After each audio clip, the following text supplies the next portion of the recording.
হাকিম বিন হিজাম রাদিয়াল্লাহু তাআলা আনহু থেকে বর্ণিত, তিনি বলছেন যে সাআলতু রাসূলুল্লাহ সাল্লাল্লাহু আলাইহি ওয়াসাল্লামের কাছে আমি আমার অভাবের কারণে কিছু চাইলাম।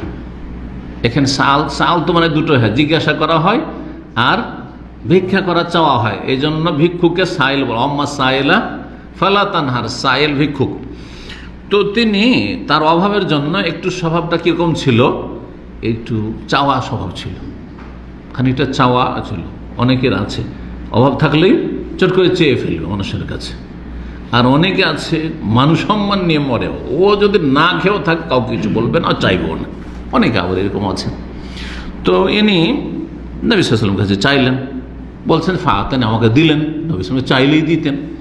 সুম্মা সাআলতু, তার আবার চেয়েছেন, যে যখন দিলেন তো আবার চাই, আবার চেয়েছেন ফাআতানি, বলছে আবার দিলেন। সুম্মা সাআলতু, তৃতীয়বারও চাইলাম, ফাআতানি, আবার দিলেন। চাইতে আছে, কিছু না কিছু চাইতে আছে।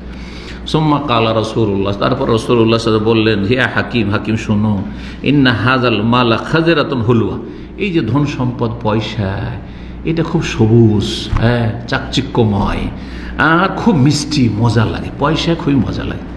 পয়সা যে প্রাকৃতিকভাবে মানুষকে মজা লাগে, এটা পরীক্ষা করার জন্য 1-2 বছরের বাচ্চার হাতে একটা টাকা দিয়ে ছো মেরে নিয়ে বলে, দেখেছি, আমি পরীক্ষা করেছি, ও কিচ্ছু বোঝে না যে এই টাকা 1 টাকা না 10 টাকা, কিছু বুঝে দাও না, 100 টাকা কিছু বুঝে না, তার উপর দিয়ে ছো মেরে নিয়ে বলে। এইটা হচ্ছে নেচার মানুষের। জি, পয়সা লোভী মানুষ। জি, কিন্তু লোভটাকে সংযত রাখতে হবে, হালালে সীমিত রাখতে হবে, আর খাই করতে হবে না, পরিতুষ্টি থাকতে হবে। এগুলো হচ্ছে কন্ট্রোল করা নিজেকে। আলহামদুলিল্লাহ, যা আছে আলহামদুলিল্লাহ।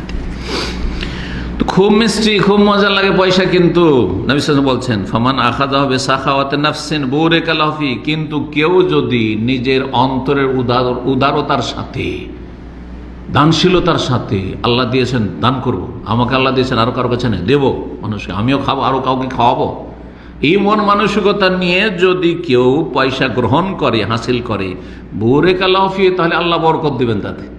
দেখেন, যে খরচ করে আল্লাহ বরকত দেয়, যে আল্লাহ আমাকে দিয়েছেন, আমি কক্ষিগত করে কেন রাখবো না, অভাবীদেরকে খাওয়াবো, আমার দুর্বল ভাই বোনেরা আছে তাদেরকে মানুষ করবো ইত্যাদি। আবার এর বিপরীত অনেকে একটা পয়সা এদিক ওদিক যেতে দেবেন না, হ্যাঁ, আমার পয়সায় আমি কেন ওদেরকে মানুষ করবো, ওদের জন্য খরচ করবো, আছে না নেই? দুই রকমই আছে।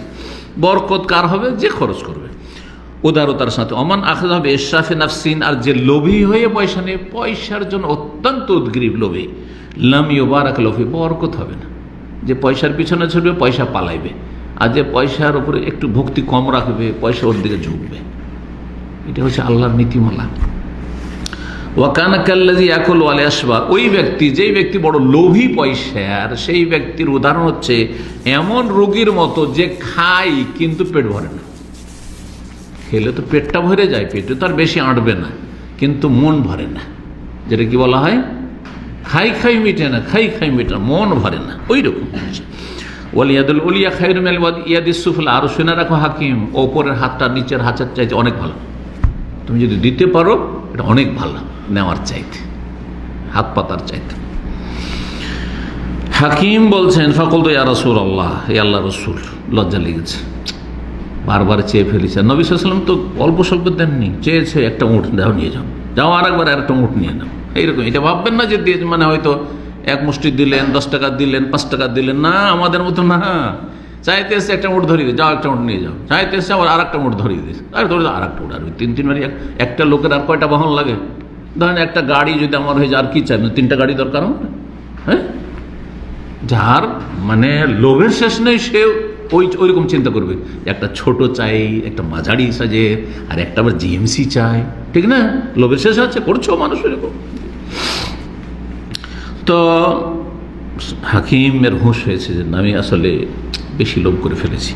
বলছে ইয়া রাসূলুল্লাহ ওয়াল্লাযী বা'আসাকা বিল হক, সে আল্লাহর কসম করে বলছে যিনি আপনাকে সত্য সহকারে প্রেরণ করেছেন, লা আরজাউ আহাদান বাদাক হাত্তা ফারিকাদ দুনিয়া, আমি যতদিন এই দুনিয়া থেকে বিদায় না নিব, না মরব, ততদিন পর্যন্ত আপনার সাথে ওয়াদা করছি যে আমি কারো কাছে একটা পয়সাও চাইব না, কারো কাছে আমি ভিক্ষা করবো না, চাইবো না, সাহায্য চাইবো না। আল্লাহু আকবার। এটা নবী সাল্লাল্লাহু আলাইহি ওয়াসাল্লামের তরবিয়ত, নবী সাল্লাল্লাহু আলাইহি ওয়াসাল্লামের মানুষকে যে সুশিক্ষা। আর এটা হচ্ছে দাওয়াতের বরকত, এটার নাম বরকত। দেখেন অনেক সময় হয় কি, মানুষের দিনদারি তাকওয়া পরহেজগারি থাকলে একটা ছোট্ট কথাও মানুষের অন্তরে নেমে যায়, হেদায়েত হয়ে গেল। কিন্তু যেই ব্যক্তি দাওয়াত দেয় তার যদি দিনদারি তাকওয়াতে অভাব থাকে তো কথাতে তাসির থাকে না। মেলা বড় বড় আলেম দেখেছি আর বড় বড় বক্তা দেখেছি, দিনদারি তাকওয়াতে ত্রুটি থাকার কারণে তাদের দ্বারা মানুষ হেদায়েত হয়নি।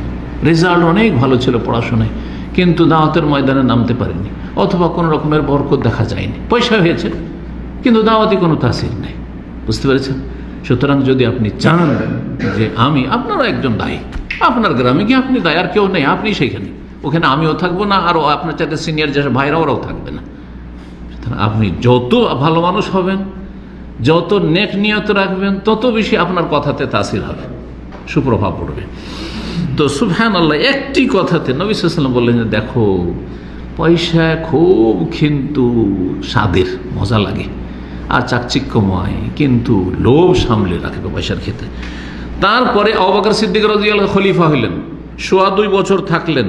ইয়াদু হাকিম বিন হেজাম সবাইকে দিচ্ছেন, কারণ অঢেল ধন সম্পদ আসছে খেলাফতে, মেলা ধন সম্পদ আসছে, জিহাদের ময়দান থেকে আসছে, তো আপনার গনিমাত, ফেই, আর তারপরে আরও সব যেসব খারাজ ট্যাক্স আসছে, জিজিয়া আসছে, অভাব নেই বাইতুল মালে। আল্লাহু আকবার। ইসলাম দুনিয়ার উন্নতিতে বাধা নয়, বরং দুনিয়ার আসল বরকত ইসলামে আছে।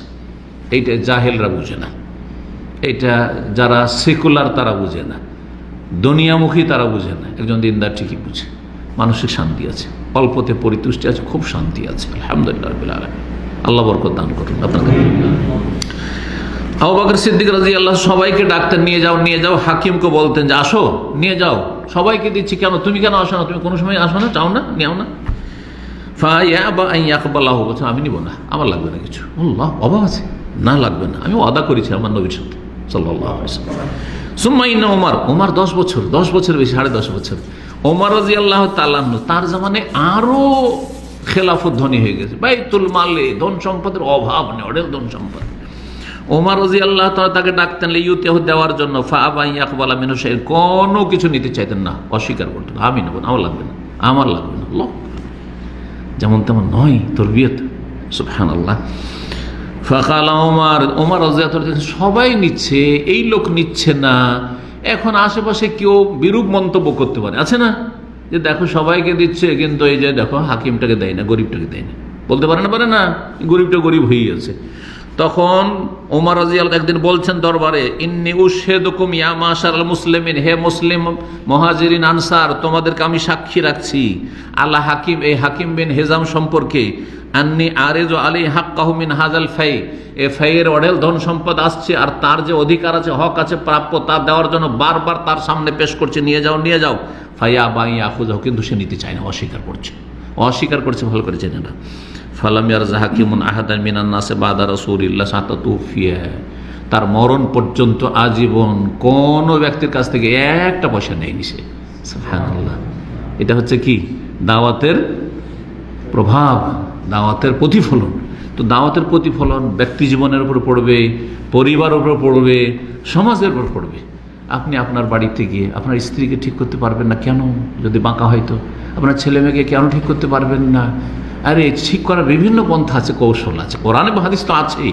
কোরআন এবং হাদিসের কথাগুলি বিভিন্ন কৌশলে তাদের মগজে ঢোকাবার চেষ্টা করতে হবে, তাদের কলবে অন্তরে নেওয়াবার চেষ্টা করতে হবে। আল্লাহ আমাদের যেন তৌফিক দান করে। তো এটি হচ্ছে সালাফদের মানহাজের মূলনীতি একটি 20 নম্বর, সেটা হচ্ছে দাওয়াত এবং শিক্ষার সুপ্রভাব পড়বে কিসের উপর? ব্যক্তি এবং সমাজের উপর। আল্লাহ রাব্বুল আমাদেরকে তৌফিক দান করেন। সাল্লাল্লাহু আলাইহি ওয়া সাল্লাম নবিয়ানা মুহাম্মদ ওয়া আলা আলিহি ওয়া সাহবিহি আজমাইন।